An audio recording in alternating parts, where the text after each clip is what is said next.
is episode 83 of Off Script with Trish Glose, intimate interviews and fun conversations with interesting people. In front of my microphone today, I have Pamela Shipley, who I like to call Pammy. Aww. You probably hate that name. No, though. I love it from you. It's endearing. Okay. I love it. I've known you a long time. Yes, you have. Pam. Yeah. Long time. Yeah.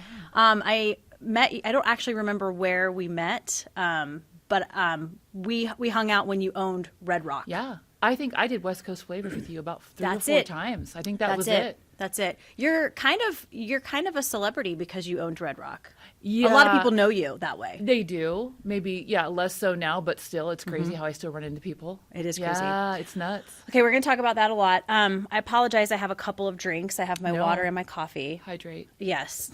Well, I'm one of those obnoxious people at brunch that has like coffee and water, and then I want a mimosa, and then, I've got like 8 drinks in front of me. I'm that person as well. Okay, good. So good. I'm not... One thing I want to get out of the way before we start this episode 83, I was listening to a podcast that I just did on Tuesday. I'm editing it and cleaning it up and making sure it sounds good.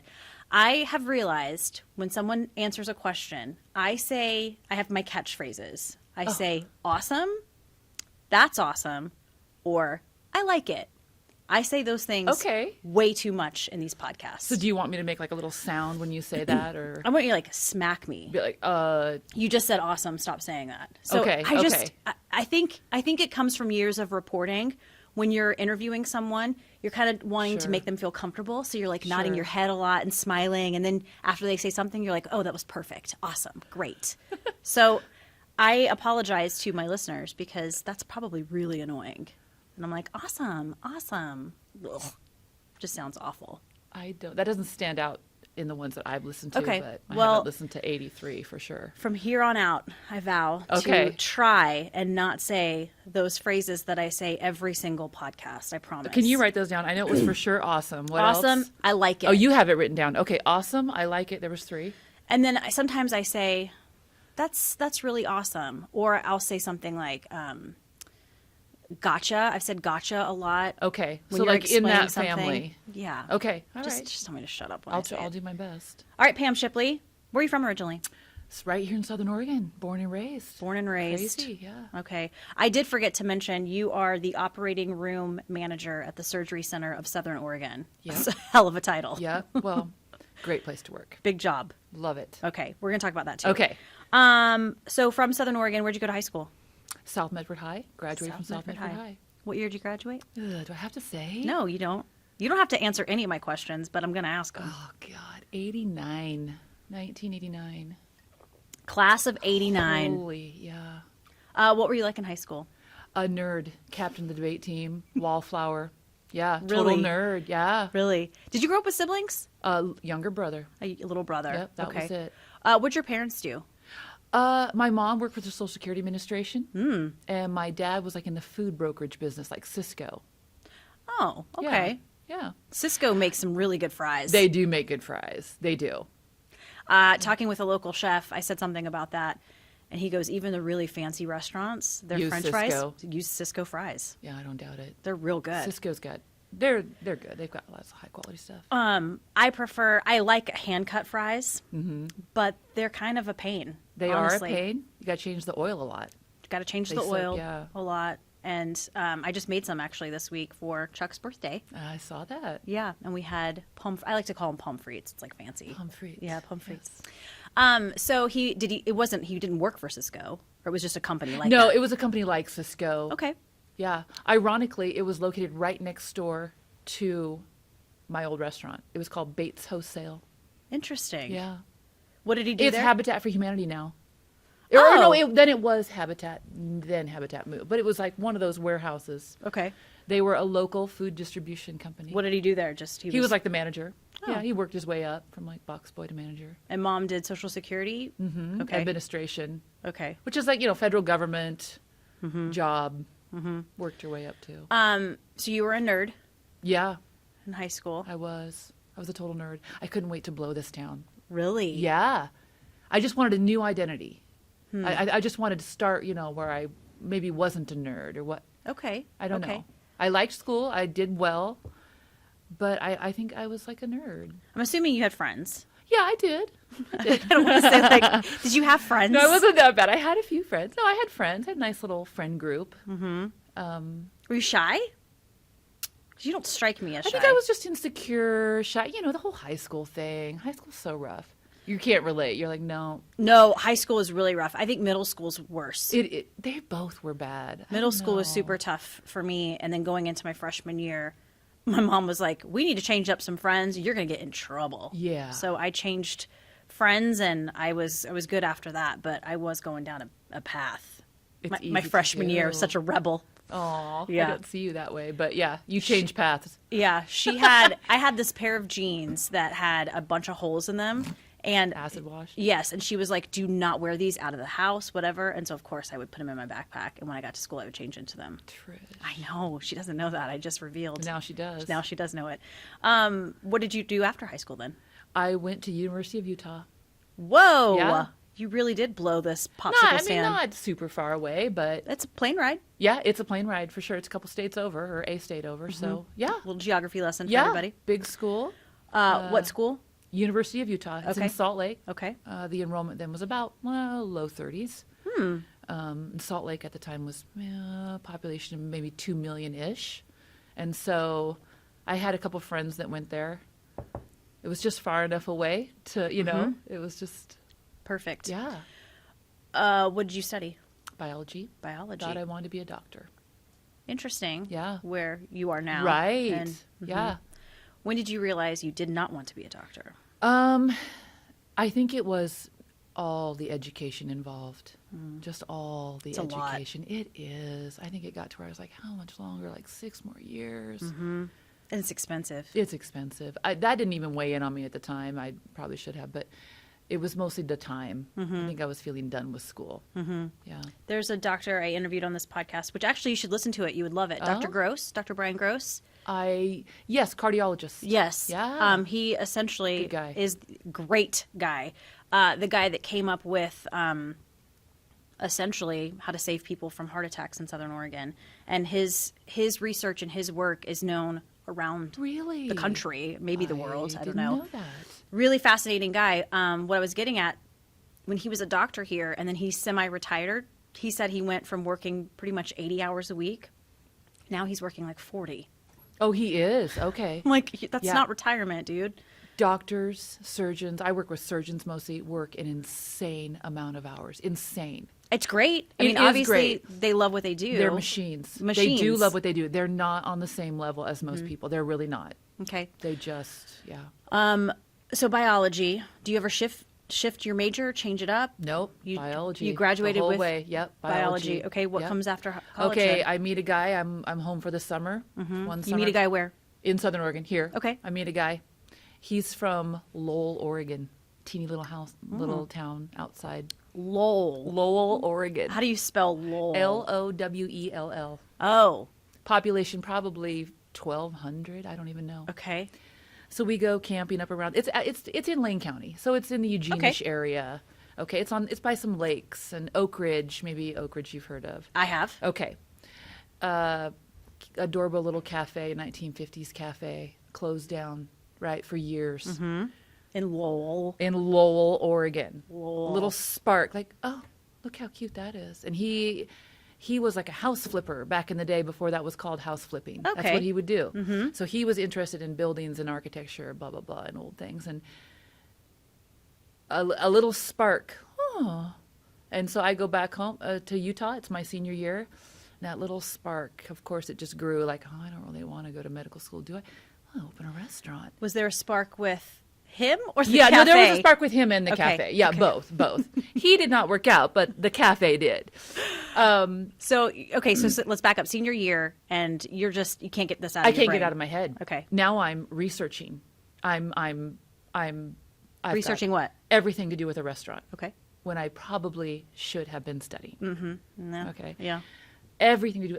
I can't. I'm on fire about it, and which is ironic because I had never worked in a restaurant in high school. I'm like, where is this even coming from? I knew I loved to cook. My mom was a great cook, but other than that, I don't. Anyway, so I can't get out of my head. Interesting. So I graduate and I tell my dad, "Hey, Dad, wow, I don't know if I want to go to medical school.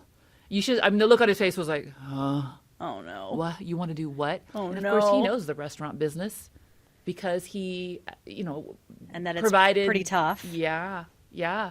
And he was just like, what? You want to what?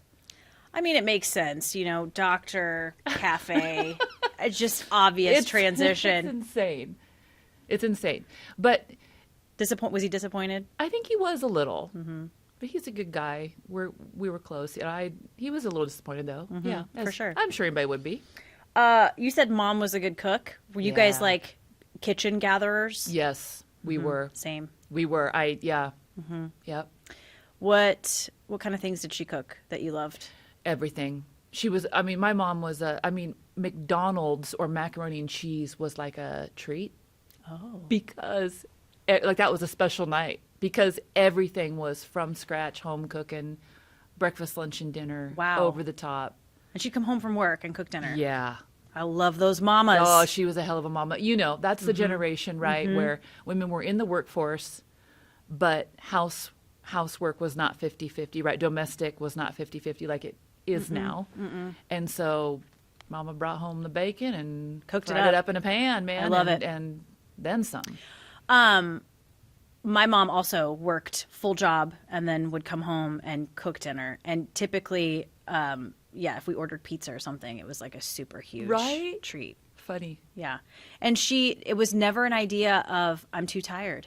It's more, it was almost, I'm not going to spend money on something that I can cook myself. So anyways,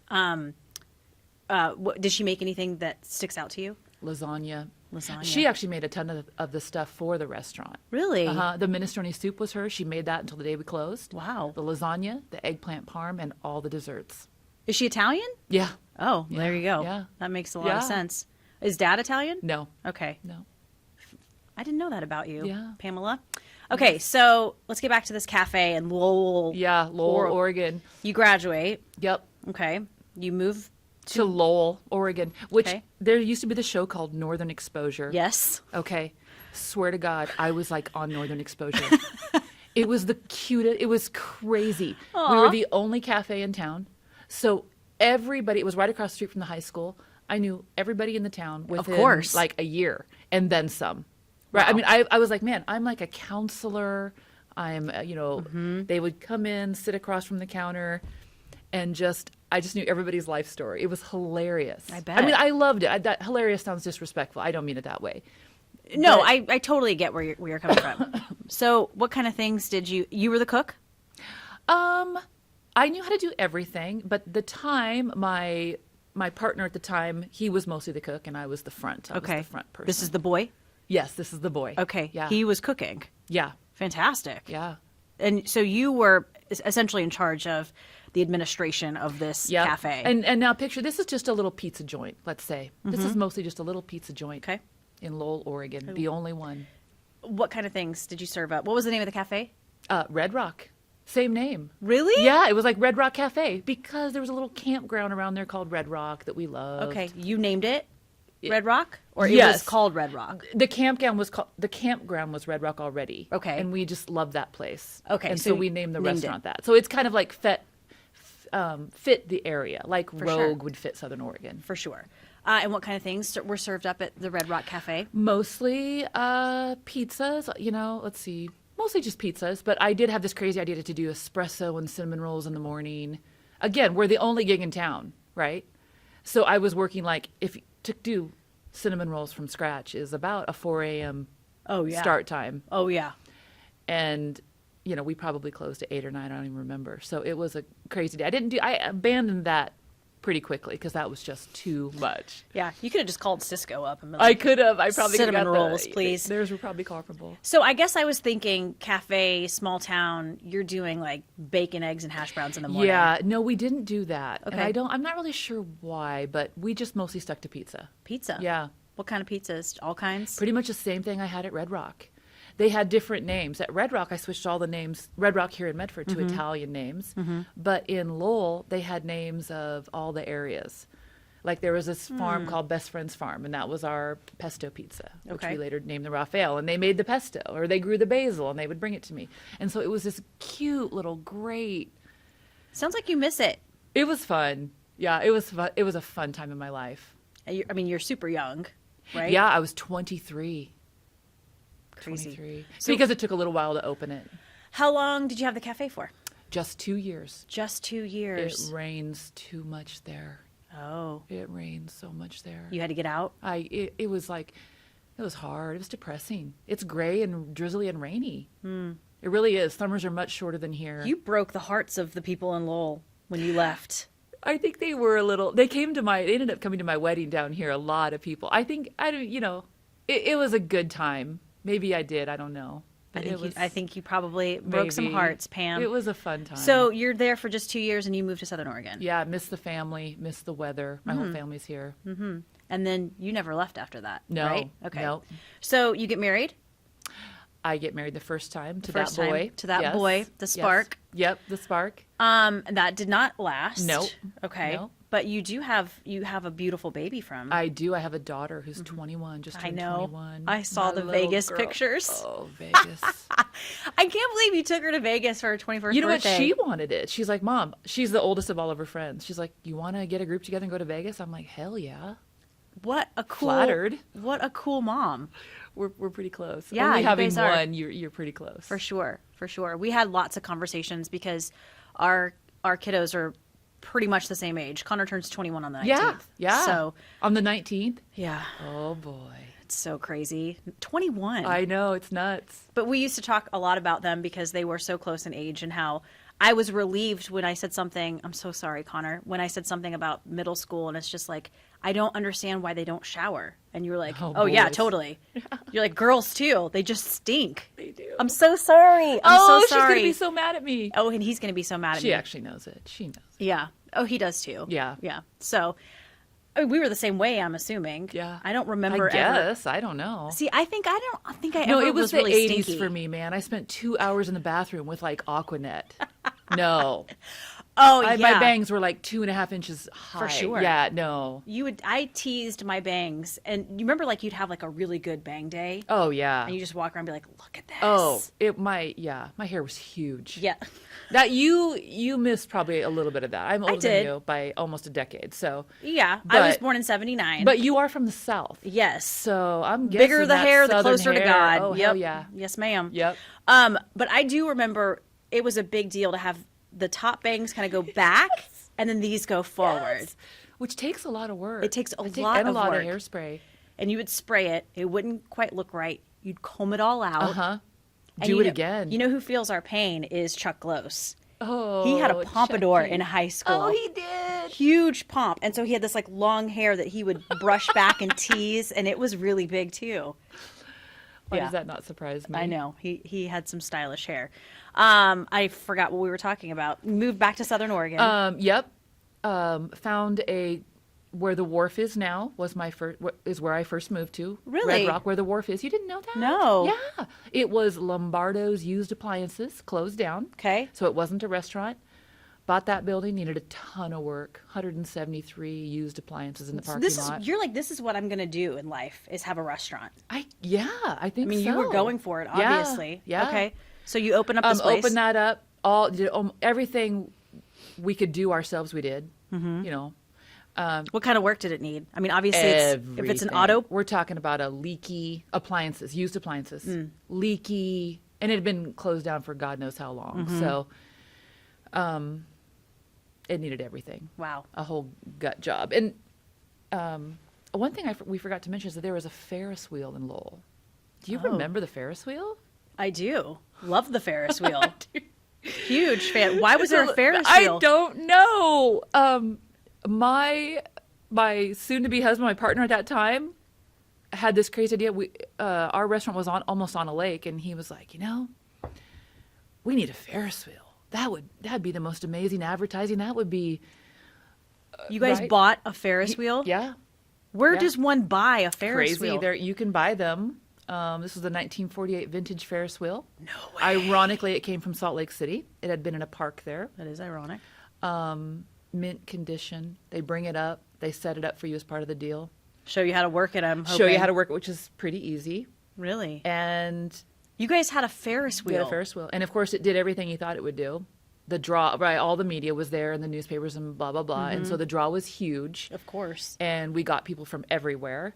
And it overlooked the lake and it was beautiful and crazy but fun. Where is the Ferris wheel still there? No. The guy who bought that restaurant did not want the Ferris wheel, so we brought it down, and it was behind the wharf. No way. Yeah. It was in Medford behind How the wharf. big is this? This is a big Ferris wheel. 42 feet tall. Okay. Yeah, not the hugest. So you had a Ferris wheel. Had a Ferris wheel. Where's the Ferris wheel now? Sold. eBay. Yeah.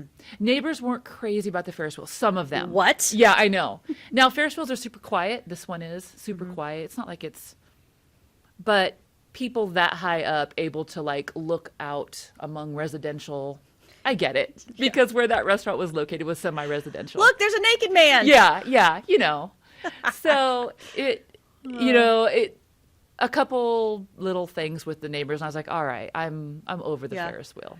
What was the neighborhood like back then, that particular neighborhood? Because I kind of know what it's like now. Yeah, it was about the same. You know, I'm not in that neighborhood anymore, so maybe it's worse now. I don't know. But certainly when we did open the restaurant, I remember taking a lot of flack, like, oh, you're in the ghetto, huh? You're in West Medford. And that was the tone. And I remember thinking, like, come on, this isn't LA. Give me a break. Yeah, that's come not cool. on. Yeah. And I actually took a lot of pride in being in that neighborhood and digging in, getting to know everybody there. And it was great for us. Business was huge. Really? Huge. And that's why I moved, because I flat out outgrew that restaurant. There was nothing I could do. I tried everything. I tried lunches, tried delivery.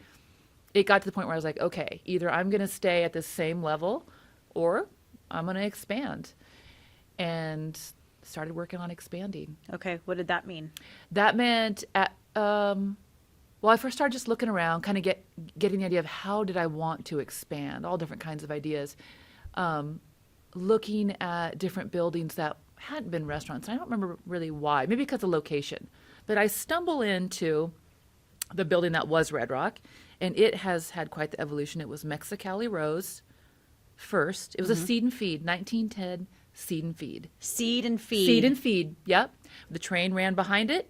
And I'm guessing there's like a loading dock, which is now the back patio. And there was even train tracks through the front parking lot, which is crazy. There are. Yeah.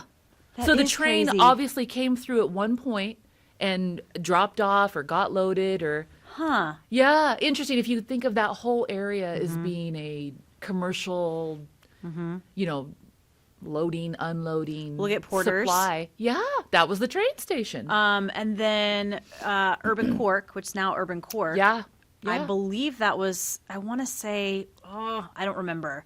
Linda could tell me what it is. I know what you mean, but I don't know what it was either. Yeah. I know where it is, but it was perfect for the way that the building was set up for what it used to be. It works out perfectly for her business being a pallet wine company. Right. So anyways, lots of really cool old buildings. There really is. A lot of history. There really is. It's kind of neat. So seed and feed. So then it becomes Mexicali Rose in the 1980s. Okay. Mexican restaurant. Yeah, a Mexican restaurant. It sits vacant for years and years. And I'm at college now. And then it becomes Louisiana Grill. Louisiana Remember Grill. Louisiana Grill? No. Do you remember that at all? No? Okay. No. I couldn't say when that was, but excuse me. The guy that's opened Louisiana Grill had a gigantic trucking firm, and this was kind of like a side gig. And I'm not sure he realized what a restaurant involves, and that involves you being there. Yeah. Or somebody. Was he from Louisiana? No. Okay. Did he have a Southern accent? Excuse me. You're fine. No. Okay. I don't know. I could say who I don't know. Okay. There's someone I want to say they opened, I don't want to get into, they opened a restaurant and he wasn't from the South, but he had a very thick Southern accent. Maybe he put one on. Yeah. Anyways, okay, we'll move on. Louisiana Grill. So he's not from the South, but he just wanted to have his trucking business. I think the story is he spent a lot of time in the South through the trucking business. Okay. So he learned to love the culture, the food. Was the restaurant any good? It was good. Oh. Yeah, it was great. Awesome. I think the main problem with it was that He wasn't there. He wasn't at the helm, and the staff was just. It's what can happen. He had stories of showing up at 10 a.m. and the chef's drunk. Parties till 2 or 3 in the morning at his place. Yikes. All the steaks disappearing, things like that. Well, the cat's away. Yeah, you got to be careful. You got to be careful. So that closes down. Yes. Obviously. And then. So I go look at that building just to look. I'm thinking, I don't even know. I don't know. I'm just thinking, I'm going to get the feel for a 4,000 square foot restaurant. It's huge, right? And I walk in and everything's there. Oh, I mean, it's already a restaurant. Like, Move why on in. would I? And restaurants are outrageous to open and start from a shell. Yeah. I'm like, why? This is perfect. I love this building. It has beautiful architecture, curved walls, It is and nice. 30-foot ceilings. It's beautiful. Nice bar. Yeah, nice bar. I'm like, yeah. Okay. And so I buy it. Fantastic. Yeah. And when did you open Red Rock? That one, 2004. Wow. Okay. 7 years where the wharf was. And now in 2004, I open up downtown Medford. Do you expand the menu? Yes. Much bigger. Like, meaning what? Just a bigger Italian. Now I get a chef in, an actual chef. Yeah. Wonderful chef, trained in France. Amazing. Who? His name was Ira. I can't even think of his name. He's left Okay. the valley now, but he Okay. was amazing. A little too fine dining, perhaps. I mean, he was like boiling down veal bones for stock and had it simmering all night long. And I mean, amazing. But Oh, Ira, I speaking my know, love language. He was phenomenal. That's He was fantastic. phenomenal. But I wanted to keep everything right in the middle, price-wise. Sure. Everything, Fine dining has the lowest profit margin, right? It's got the most expensive product, and it's most affected by economy, right? So I wanted to stay right there in the middle, and that was my comfort anyway. I wanted all walks of life to be able to come. So, anywho, wonderful chef. Expanded to, probably just a little fancier, just a little bit more. Now we're not just that little place in West Medford. Okay. Now I got this big old fancy restaurant with a full bar. Popularity stayed the same? Yes. I didn't put it. We had a soft opening, which means you don't advertise at all. We just had this banner we put up on the back of the building. Insane. Like insane. Like all new staff, all new kitchen. We were bombarded. That was a rough 2 or 3 weeks. Not really a soft No, opening. I was shocked. I couldn't even believe it. Shocked. The whole idea of a soft opening is so your staff and your kitchen staff can kind of get to that point of being right. bombarded. Get worked in, right? Yeah, it didn't happen. So it was a lot of comping meals, a lot of mistakes, a lot of so painful. A lot of apologies and Well, and you at this point, I'm assuming a lot of the community. You grew up yeah, here. and it's already been 7 years. And my mom, who wasn't from here but had been here for years, worked at the restaurant with me. So she retires early from Social Security, and she works with me, and she's so personable and outgoing. So everybody knew her. We had like a nice little following. The only thing I didn't anticipate, and I understand, is that some customers at the little building, they liked the quaintness of it. They liked the little, right? It felt like it was theirs. And then maybe when I moved to the bigger place, some people weren't as happy about it. Regulars weren't as excited. And again, this is maybe a tiny percentage, but they're the ones that maybe stand out. Sure. As I remember being a little bummed. Some regulars that had been there for years maybe would come, and there was a wait, and it was huge, and they didn't feel as Welcome. Special, right? Yeah. And I get that. Yeah, I absolutely get that. That was disheartening, and that wasn't something that I had anticipated. I didn't. When you walk into your favorite restaurant, you want everyone to say hi to you. Yeah. Cheers. You want to sit at Right. your same seat or your Yeah. favorite seat or whatever. I totally get that. Yeah, Absolutely. I do too. Is mom helping you cook at this point, or she's just helping? She always helped cook. Okay. She always did the lasagna, the eggplant, the minestrone, the desserts, always from day one. What kind of desserts? Oh man, everything. Tiramisu, right? Tiramisu, all different kinds of cheesecakes. And you guys made all of your pestos and everything, Yeah. the marinara, everything was from scratch. Yep. So awesome. Yeah. Said awesome. Oh, you did? Okay. I think that was the I'm first not supposed one. to slap you. I'm just it's supposed to fine. say, okay. And 27 minutes in. That's not bad. That's not bad. No. Not bad at all. Okay. When you were on West Coast Flavors with me, you made, hold on, help me. It's the nachos, the Italian. Oh, the Italian nachos with pita chips and Alfredo. Oh my That's gosh. crazy. You remember that? And you put sausage on it, Italian sausage. green olives. From Taylor's. Yeah, good memory. You foodie, you. Well, because I made that when I I'm went right home. there with you. I'm like, I got to make these Italian nachos. They were so good. Gluttonous. What I wouldn't give for Italian nachos right now. And foodie, you're the foodie too. I'm a huge foodie. Yeah, huge. I mean, you and I bonded over Yes. bacon cheeseburgers. Yeah. From Jasper's. Yes, we did. And we really liked the Jasper's that was in Jacksonville. 'Cause Yeah. their fries were better. They were. They Yeah. were. Anyways, we digress. We So, digress with food. How long did you have Red Rock at this location? 7 years. 7 years again. 7 years again. Okay. Yeah. And then did you guys sell your sauce there? We sold it at the restaurant, then we started doing the farmers markets. That's right. When did that start? Oh man. Okay, let's see. I closed in 2012. So probably 2009-ish, 2010. Okay. And you were the Saucy Sisters. Yes, the manager, my best friend, and I were the Saucy Sisters. Yeah. That's Kim. Kim. Good memory, man. I'm trying, reaching way back there.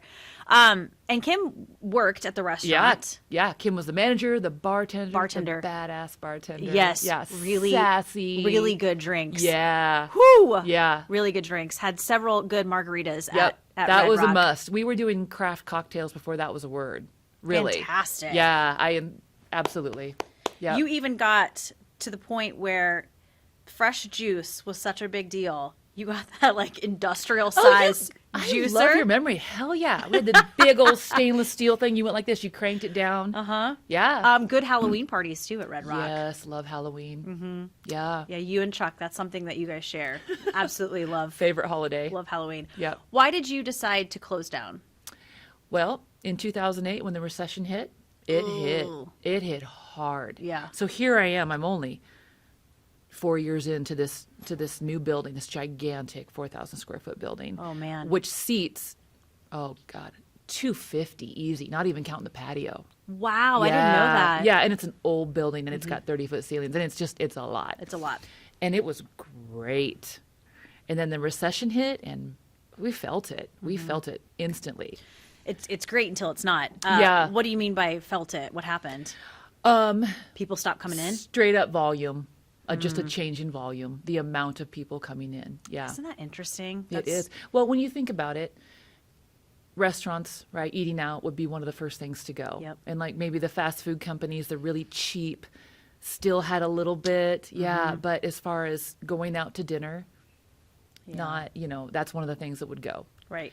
And Southern Oregon was hit particularly hard with the recession, right? Our unemployment rates were higher than Pretty much the entire country. yeah, It was and it bad. stayed with us longer. And I could have weathered the recession, and I did. So we closed in 2012. So 4 years in, what you do if you're a restaurant owner in the recession and you want to keep your business is you just take on more, right? More. And already I'm working nights, weekends, holidays. My daughter had Easter Saturday. Because we had an Easter brunch on Sunday, so Mama was gone. Yeah. So she had Easter Saturday. Whatever. Lots of sacrifices is my point. Sure. Glad, happily did it, but whatever. And so in 2012, Well, what do you mean by take on more?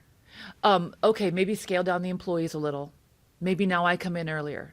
Now you're doing more Me things. doing more. Yeah. If I was doing a 60-hour week, what would a 70 look like? What could I do 70?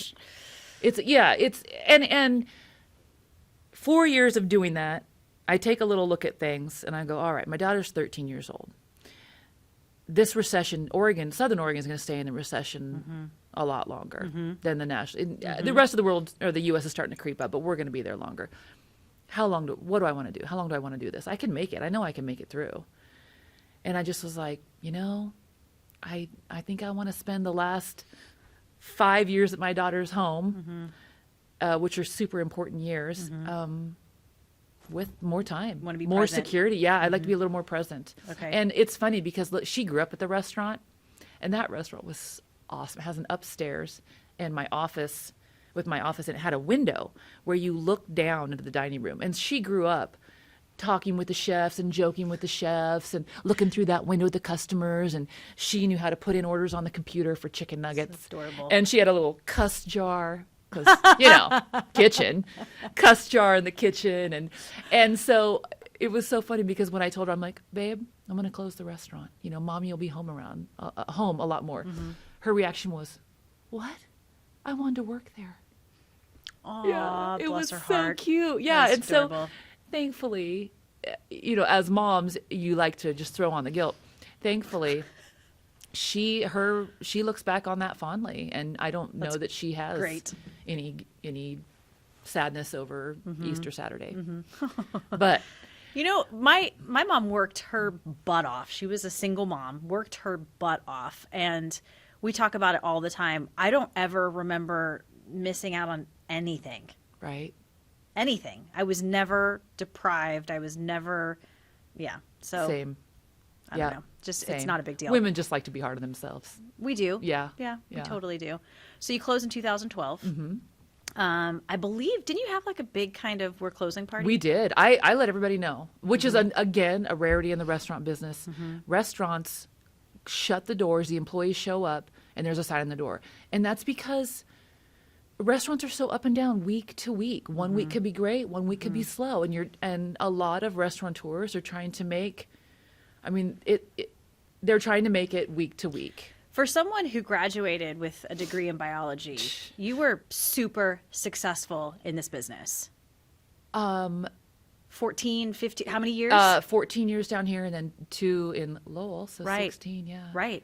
Is there a point where restaurants get past like a hump and then it's like, we're pretty good? Is there like a 3-year thing or a 4-year thing? I want to say most fails on the first 3, right? Most fail, like businesses in general. But I don't know that there's a hump because the thing with restaurants is you have to kind of always stay fresh and you have to always, and what's popular now, restaurants follow trends just like everything else. Might not be popular in 10 years. For instance, Italian food now is on the decline, right? Because of the carb thing. So I'm like, boy, thank God I don't have a restaurant now. I mean, geez, what would I do? Gluten-free everywhere. You'd be like zoodles. Yeah, Like yeah. zucchini noodles, we offer them. Right. That's a good point. So restaurants, have waves and trends and have to stay fresh just like everything else. There are a couple of restaurants in town that I've recently visited, and my biggest frustration, it's twofold because you want to go in and order the same thing that you really like, but at the same time you want them to stay fresh. Right. But don't take away that dish that I love. Right. But I've also noticed that some restaurants are still catering to that Southern Oregon crowd, maybe back in the 80s or the 90s. Absolutely. Do you find that too? And that's a thing too with Southern Oregon, right? And I do feel like if my restaurant had been in Bend or Portland, maybe I would have been able to weather the recession a little better. Medford likes their chains, and you're a foodie. I'm a foodie. I'm not. I don't go to chains. I don't either, unless it's Chili's. Oh man, I Oh, love a Chili's. Trish. I love a Chili's. What do you get at Chili's? Everything. Oh, Chips and salsa and the queso dip. really? Mushroom burger. Oh yeah. All right. Well, Oh yeah. I worked at Chili's, so it's a little. okay. It's It's nostalgic. Yeah. Okay. Yeah. Okay. But oh man, I love Chili's, and if there was a Chili's here, I would go, and I would not apologize for it at all. But All right. But I'm with you. I'm not a big fan. Not a big fan of chains myself, and also, and I don't want to sound like I'm a food snob, Right. but I am. I am. Why go somewhere and order a filet when I can make it just as good at Right. home? Right. And you're probably the same I way. am the same way. And that's the thing about food too, about good food. Good food is made with passion and just a love of it. It isn't a burger on a conveyor belt where they pull it out at medium or leave it and get at the end. And well you done. you can safely and honestly say at Red Rock, you guys were doing that. I insisted on it. And that was one thing. That was the main thing about. Number one, I want good food. Mm-hmm. Number two, I want good prices. And number three, I want a place where everybody can come. Mm-hmm. Everybody. Mm-hmm. Like if you're on a hot date, right? And you just you're an accountant, an attorney, whatever. Or if you're dusty with drywall dust, come in and you'll feel like you'll be treated the same. That was such an amazing philosophy. I loved it. I did. Do you find that we've got, I mean, I feel like here in Southern Oregon, we've got some fantastic restaurants. Yeah. Fantastic. Yeah. I mean, obviously I would like to see some more, especially in downtown Medford. Yep. It just bums me out. It's a little heartbreaking. That's another thing too, is I was in downtown Medford, and downtown Medford is rough. Mm-hmm. It is rough. It's too bad, but it's rough. It's rough. I feel like we're getting there. I hope. Do you disagree? No, but truth be told, I don't spend a lot of time in downtown anymore, just because, life has taken me a little bit away from downtown. I'm not, I'm not there every single day. Okay. I don't know. I'm going to challenge you to revisit downtown. Okay. Because there's some really great places. Braden Hit just opened Over Easy in downtown. Oh, I love Over Easy. Talk about food with passion. He's amazing. He is amazing. He was on this podcast. Oh, was he? Okay. Yeah, I love Over Easy. It's a great restaurant. But there's, Rogue Grape is in downtown. Have you been to Rogue Grape? I haven't been to Rogue Grape.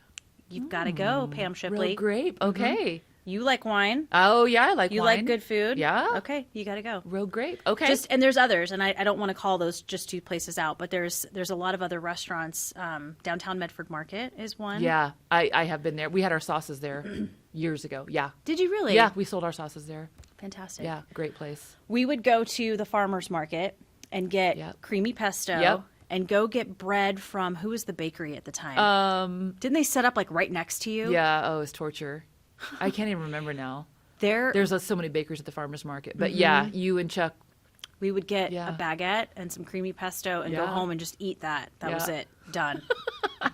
How long did you do Saucy Sisters? Probably 5 or 6 years. Okay. When do you decide restaurants close down? You did Saucy Sisters after the restaurant. Yeah. And then what's next? Well, actually, I started preparing for nursing school while I had the restaurant. Did you really? Yeah. No one knew that because it wouldn't have been good for morale. And I didn't do it, in any malicious way. But, again, I'm kind of planning and I'm like, okay, the recession, a new career. I go meet with some counselor at Road Community College. I'm like, I don't want to leave the Valley. Mm-hmm. I want a good career. I want something recession proof. I'm ready for benefits and weekends and holidays and pay, blah, blah, blah. So he's like, well, be a nurse. Why don't you be a nurse? And I'm like, nurse? I don't want to be a nurse. Oh, yeah. And then I start kind of mulling it over, and I'm like, it actually does kind of suit me. It does. Ironically, it is kind of, I don't know. I start taking the prereqs while the restaurant's open. Because some things have expired. My anatomy, it has to be fresh within so many years, blah, blah, blah. So I had some prereqs to take. So I start taking those before I close down the restaurant. Okay. I close the restaurant. My plan is to get into nursing school immediately. I don't get in. Nursing schools in the hard. Valley, straight up 4.0. I had a 3.89 maybe. If you don't have a 4.0, you're not getting in. The reason why is because there's not enough instructors. There just isn't. There is a nursing shortage in the United States, but there are not enough instructors. What year was this where you were trying to get into nursing school? Oh, man. Gosh, Trish. It must have been 2013 I was trying to get in. Yeah, it was 2013. And we have good nursing programs here. We do. Yeah, we do. But they're just tough to get into for that reason. 35 spots. Okay, I was going to ask how many. RCC is a 1-to-7 ratio at the time. So 1 in 7 qualified applicants gets in. Wow. Yeah. SOU at the time, and I'm not up on my new statistics, but was 1 in 5. So, I mean, tough. So I don't get in. So I'm like, are you kidding me? Yeah, like, now I've what? closed the restaurant. I'm 40 years old. Like, what? Oh, okay. So I retake 3 classes. I turn 3 Bs into As. Like in stupid classes, like Biology 101, Statistics. Okay. And I kill a year. Stupid. That's a stupid course. It is a stupid course. Do you use statistics now? No, you now? don't use statistics. What is that? Exactly. So you get a 4.0. You get in? I get in. Who are you competing with in nursing? Like again, it's the recession. So there were people in my class that were in their 50s. Okay, I was going to It's- ask. yeah. It wasn't a bunch of young bucks. Nope, not at all. In fact, I don't know the numbers, but it felt like a pretty broad group. Yeah. Well, that's good. And it's a good career, right, in Southern Oregon, the medical field. There's not a lot of great careers. The medical field for sure is one in Southern Oregon. So were you going in to be a nurse, or I'm going into the operating room. that's what you want to do? Yeah. And I had an aunt who was an operating room nurse, and she had the most amazing stories of the operating room. And the operating room is a lot like a kitchen on a Friday night. Ooh, fun. Oh, yeah. So Surgery, chefs, surgeons. The parallels are uncanny. really, how? Yeah. How so? Oh, man. It's the heat of the moment. And, I mean, it's not life or death in the restaurant. But if it's your restaurant business, it may feel like that. And A little cocky? little cocky. A lot cocky? A lot cocky. Okay. Lots of adrenaline flowing, right? It's acute. It's passionate. It's sometimes there's some throwing, right? In surgery, you're saving lives. Yeah. In the kitchen on a Friday night, You're making me Italian nachos. freaking 120 degrees on the line, man. And it's sweaty. And that little ticker tape with Yeah. the little tickets for the night man, is like stress. hitting the floor. Yeah, it's stress. And it's stress and it's sweaty. And the servers are like, ding, ding, ding, where's my... Yeah. I need that special sauce Right, now. right. And love it. Yeah, it was fun. And surgery is the same. Really? And hopefully I don't come across as not being serious about surgery. No, you don't. I get it. But it was that same, whew, Yeah. I like this. How long is the nursing program? At RCC, 2 years. Okay. Straight up 2 years. But if you have your prereqs done, which could take a year to 2. Okay. Just depends. So you get into nursing school finally, and you know operating room is where you want to be? Yeah. Okay. Yeah. Which is a really tiny little niche. Not many nurses. Most nurses are like, why do you want to go there? It sounds boring. I was the only one in my class. That's pretty typical. And I think it's because it's a totally different kind of nursing, and people just don't. In nursing school, you don't get a lot of opportunity to actually go into the operating room to see what it's like. Okay. But I had this aunt with these great stories, and Well, where's your first job? at Asante in the OR at Asante. Okay. Yep, spent 5 years there. What kind of stuff were you doing? Everything. Like? Everything except hearts. I didn't. There's a dedicated heart team, so I didn't do hearts. Everything, everything ortho, bones, right? Urology, gynecology, general vascular surgery, So and a you're lot of in the call. room. What are you doing specifically? What is your job? Okay. It's called circulating nursing. So you are not sterile. You're not scrubbed in. You are in the background, running around, grabbing instruments, making sure the patient's safe. You're not right there in the sterile field. Okay. So it's like scalpel. Yeah. That's not you. That's the person scrubbed in. That's the sterile person, which there is that opportunity. I sometimes scrubbed in and was right there in that heat of it. But I didn't quite get to the point. That's a scrub tech would be the person right there, Interesting. arm in arm with the surgeon. So you do this for 5 years. Okay. I'm assuming you're not afraid of blood and guts. Not at all. Yeah. You like it. You like blood and guts. Kind of, yeah. Anything in this 5 years, any surgery that sticks out to you? Yeah. A couple. I took a lot of call. That's a requirement. Okay. So you're on call. Then you had to be at the hospital dressed out in 15 minutes. So you have your phone on you. You're on call, let's say, for 16 hours on a Saturday. And I took almost all the Saturday call because I'm like, if I'm going to be on call, man, I want to work. It's like a $5 an hour standby pay. And I'm like, I don't want to be tethered 15 minutes from the hospital and not work. I'd rather just be working because I'm going to get into stuff, at home, gardening or whatever. And Sure. So what stands out? Some sad things. And when you're in the OR, you don't get to make a real big connection because people come in. It's very brief while they're awake. They go to sleep and then they leave. And so you don't really get that follow through. But I remember an accident on Green Springs Highway, a motorcycle accident. 2 people highly intoxicated on a motorcycle, young people. I get called into the accident or into the OR. I want to say it happened, let's say it happened like at 3 a.m. on Friday night or Saturday morning. I come in Saturday at 7 a.m. and this woman is intubated, meaning there's a machine breathing for her, and she's broken her cervical, her C area. So that's paralysis. And she's beautiful, and she's tan, and she has lines from a swimsuit, and funny, some few quirky tattoos, and they're going to strengthen her cervical spine with plates, but she's going to be paralyzed. Wow. Probably, likely from the neck down. And there's still glass and dirt in her hair, and you're prone for this surgery, so you're face down. And I just remember thinking, like, God, she doesn't even know that she's paralyzed. Like, she doesn't. I know. You know before her. And she's tan and she's beautiful. And this was like 7 hours ago. 7 hours ago, she was alive and Yeah. walking. Yeah. Oh, sorry. Yeah. Crazy. Yeah. That's getting you choked up a little bit. It is. I wanted so bad to, and they come in with a name, Alpha Stat, 1960 Alpha. Like, they have all these, the ambulances just give you guys a stat name because, I say you guys, sorry, accident victims, because they don't know their names. And I couldn't. It's a HIPAA violation to dig into a chart in any way. Mm-hmm. But I so badly want to know, who is this person and what is her? That's heavy. It is. It was crazy. It definitely stands out. That one hit you. Yeah. Did she make it? She made it. Yeah. She ended up in the ICU. Mm-hmm. And again, I wanted to wander up to the ICU and wander by her room and say, how is this person doing? But I couldn't even do that. Yeah. So I don't know. That was really hard. Did that happen to any other patient? It sounds like it was just this.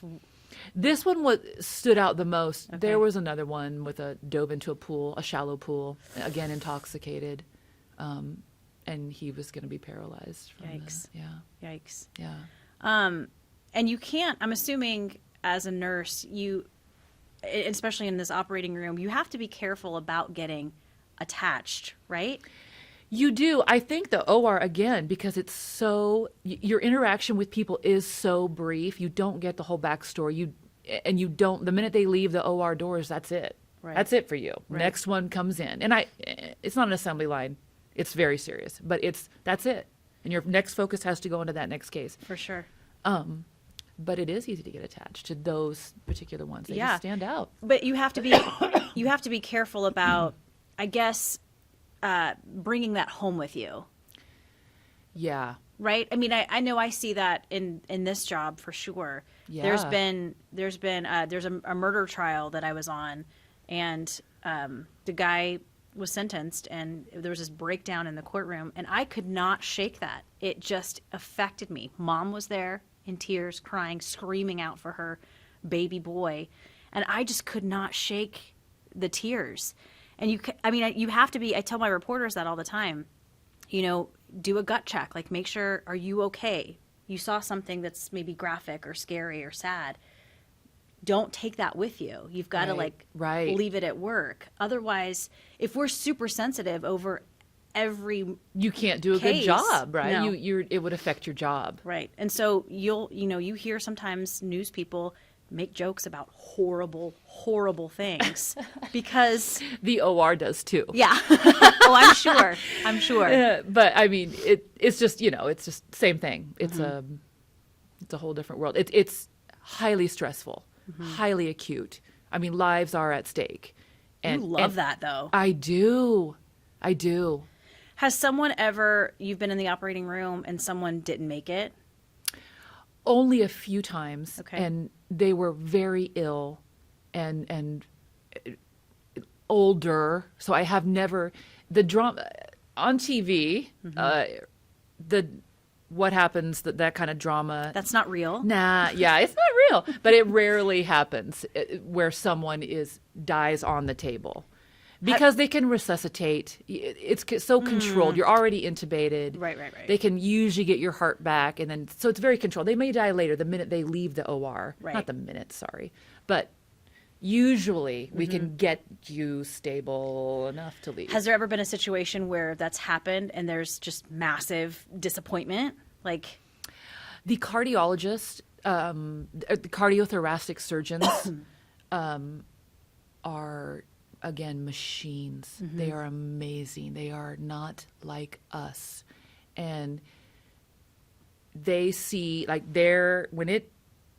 when we have an emergency heart, and I wasn't on the heart team, but I was able to participate in some of the whatever cases that took place acutely after hours on call.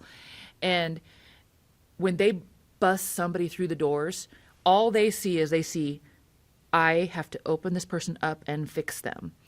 And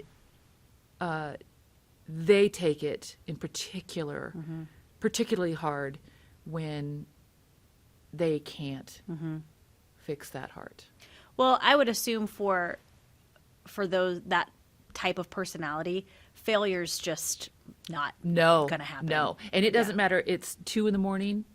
You would never know that they had just put in a 16, 18, and God knows how long hour day. Because the comparison between them at 2 a.m. and them at 7 a.m. is the same. That's That's crazy the to difference me. between you and me. Yeah. That's the difference. Oh, yeah. Yeah. My 2 a.m. and 7 a.m. person. Right. Could you It's be not pretty. that focused and that into it and that just, yep, it's the way it is. Okay, let's do this. Yeah, Let's fix no this. way. Yeah, I know. No way. Crazy. So you're at the surgery center now. Yes. Operating room manager. What does that mean? Well, it's got 5 ORs. It's smaller, of course. 5 operating rooms. It is the largest surgery center in the state of Oregon. We do about 5,000 cases a year, which is comparable to Grants Pass, Asante. Wow. We do a lot more than people realize. So the surgeries, there is not call anymore. Now there's not call. These are not emergent surgeries. These is ambulatory surgery. Which Scheduled means surgeries? Scheduled. You walk in and you are going to walk out within 23 hours, usually within a few hours after your surgery. Okay. So people are healthier. But we do a lot more surgeries than people realize.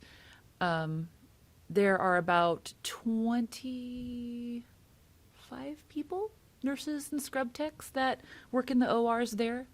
25 amazing people. And what I like at the surgery center as opposed to Asante, and Asante was wonderful, but this is privately owned, and it is, the people that own it are local surgeons and anesthesiologists and vested community members, and they really care. Like, they care about the patients, they care about the employees. It was actually in the top 100 places to work in the state of Oregon. Look at you guys. Yeah, and we're number 4 for the amount of employees that we have. So, Well, why does one open a surgery center, like, instead of going to the hospital? Is it just to give people different options? the surgery center is it's less expensive usually than a hospital.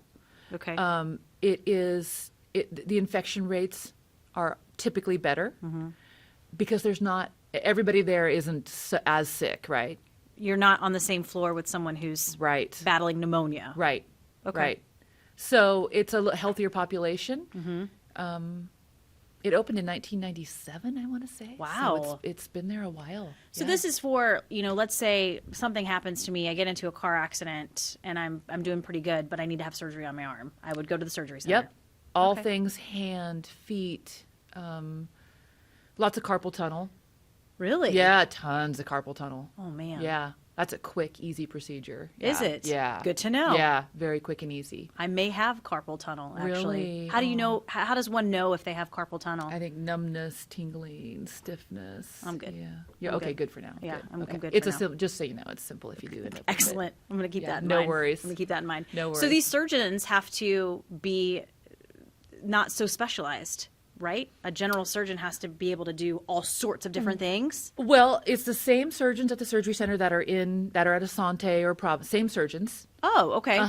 They come to the surgery center because that's what, all different kinds of reasons. Scheduling, Gotcha. patient preference, Okay. Insurance. And so same surgeons, the cases are just a little less complicated. Again, nothing emergent. You're not going to have a gunshot wound at the surgery center. Environment's a little bit more controlled. The environment is lovely. It's lovely. It's the whole stress level is dialed down, which I loved that stress, right? But after a while, after about 5 years, I was like, okay, at this point, I'm kind of at my, not peak. I hope you never peak, but I'm kind of like, okay, I want to make a difference. I want to make a difference. Okay. How I felt like in the big hospital, maybe I was just more churning, I was more just a person on the wheel. And I kind of had heard about Surgery Center, and people from Asante had gone to work there and loved it, and a little bug in my ear, and just a lovely place to work where you can make a difference, where you're valued. And they say no bad days at the Surgery Center, and the value is shown in that the employees are happy there. They love it. That's incredible. Yeah, it really is, especially in healthcare. Like, it's unheard of. It's unheard of. Yeah. We could talk probably for another hour about healthcare. We could. And That'd where be where it's headed, I guess, where it is these days. But it sounds like you love it. I do love it. You're happy there. I love it. It's a great place to work. That's awesome. Yeah, Okay. it really is. Well, if I need surgery, I'm going to the surgery center. Yeah, we'll cater to you. Okay. Yeah, we Thanks. All right. We're going to wrap up and get to the final three. Okay. If that's all right with will. you. Yeah, absolutely. Best advice you've ever been given? Probably from my dad, and it's just so simple. It's just put one foot in front of the other. Just keep moving forward every day. That's good Right? advice. So simple, but so true in times of like, and My mom used to tell me a version of that, and it's interesting. You look back, maybe it was the recession, and you have this restaurant, and it's how am I going to get through this? You just put one foot in front of the other, and then before you know it, you look back and you go, oh, I made it through that, I guess. Yep. Simple advice, huh? But a lot of people, I think, have a hard time putting one foot in front of the other. They do.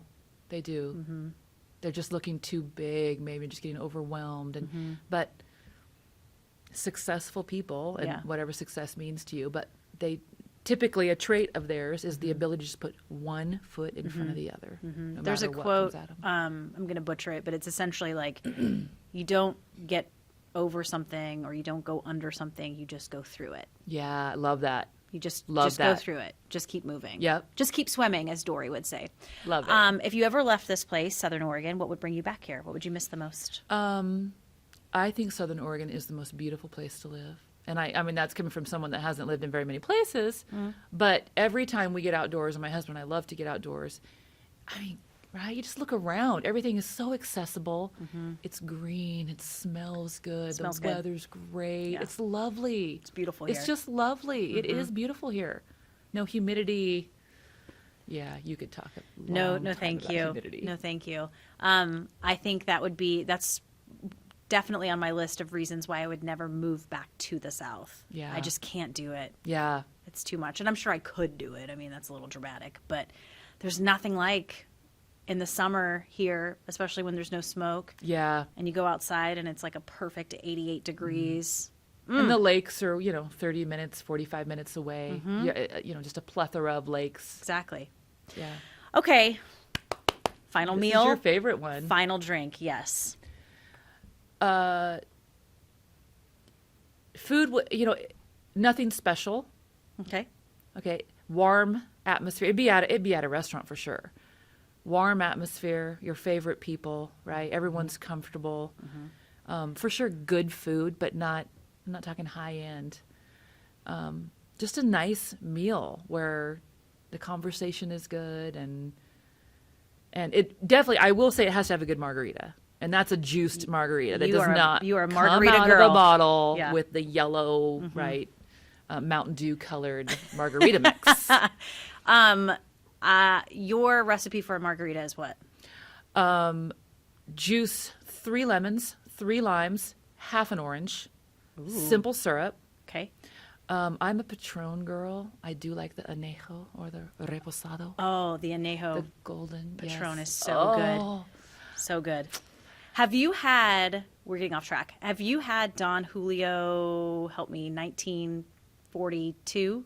No, Is that what it is? I In the big fancy bottle? It's very expensive. don't know. I haven't had that one. Okay, don't try it. Oh, I'll be hooked is why. Hooked. Oh, It's so good. The last thing I need is a It's more expensive so, tequila. Don't do it. appetite. I'm telling you, don't do it. Okay, good. I think it's 1942. I should know this, and I don't have my phone, so I can't look it up. Chuck has taken that with a lime and just shaken it, and that's it. It has like tones of vanilla. Oh, Trish, dang it. I'm going to go get it now. Okay. Thanks a lot. Let's have it together. Yeah, let's share it. Yeah. Please. Chuck is an excellent little... He's a very good bartender. Yeah, he is. Yeah. And as far as food, I know you're just saying a really good meal, but what do you get excited about cooking and eating? Yeah. Oh, what? Okay. I love pizza. I do love pizza. Pizza has do. everything. It's got the crust, the tomato sauce, the cheese, any topping you want on it, right? A good pizza. And yeah. My interview just before you said pizza. I mean, I like everything. Bread and cheese, baby. Bread and yeah, cheese. oh man, pizza is the perfect food. The perfect food. Pizza and a margarita. Oh, hell yeah. And good company. I'm happy. That's all you need. You were so much fun. Oh, thank you for having me. Thanks for being here. I'm really glad you said yes to doing this. I'm glad you asked me. And it gave me a reason to see you. I know. It's been I way haven't seen too you long. Too long. Way too long. Way too long. If you are listening to this podcast on Apple's podcast app and you like it, please subscribe, rate, and review. It helps other people find us. We're also on Stitcher, Google Play, YouTube. The other video version can be found at ktvl.com. Just click on features one more time. My good buddy, Pamela Shipley, thank you so much. Thanks for having me, Trish.